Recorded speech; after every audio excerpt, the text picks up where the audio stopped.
when the draft treaties were unveiled, that it was more of an ultimatum and a slapdash kind of political ploy to make it seem as if Russia was engaging in diplomacy when in fact it was not doing so seriously.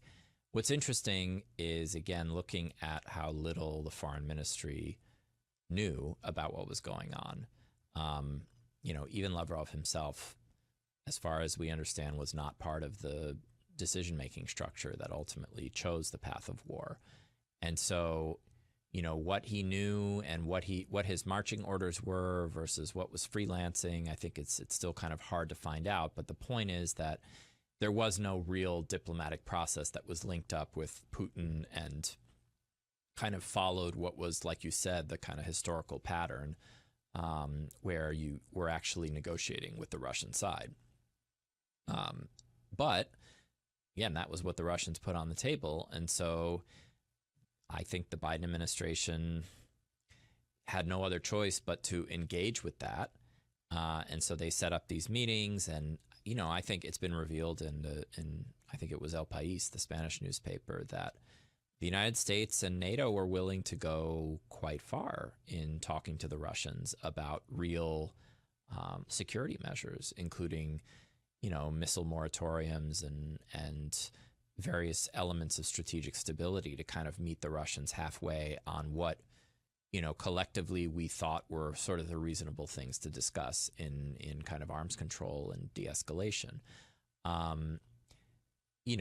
The idea of rolling back NATO to 1997, it was preposterous from the get-go. So I don't think the Russians really expected anyone to move on that. They may have been slightly surprised that the American side was willing to talk so openly about the other things, considering the environment, but they didn't ultimately take us up on it because, again, you have the spectacle where I believe it was Sergei Rybkov, the number two, was meeting with Wendy Sherman and the American delegation in Geneva and clearly had no marching orders to actually negotiate. And he was sort of there as a potted plant. And, there were these treaties out there and he didn't know whether there was going to be an invasion. I think by that point, certainly there were many in the Russian system who were starting to ask, like, what really is going on here? Are we going to war?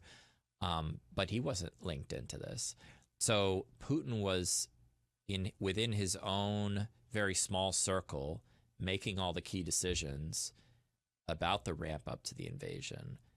But the broader system was so keyed into these kind of touchstones of Russia's kind of grievance narrative against the West that they were just sort of on autopilot, and Putin was happy to see them go play this imitation game and meet the Americans in this, that, or the other place. And again, if it was a stalling tactic where he could buy himself a bit more time, Chancellor Scholz also and President Macron of France were coming to Moscow and sitting at the long table and having these discussions. And for Putin, that's fine. I mean, he can entertain these talks, have people discussing, but then behind the scenes, he's still putting the pieces in place for the invasion.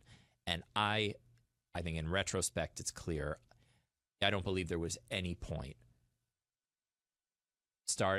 once the essay was out there, and probably even beforehand, and it may be 2020 as Catherine and Sean argue, at that point I think there was no real off-ramp unless the United States just announced we submit to every single one of your demands and are willing to fundamentally reorder European security architecture, which again is preposterous. So in all factual in the factual case here, there was no off-ramp.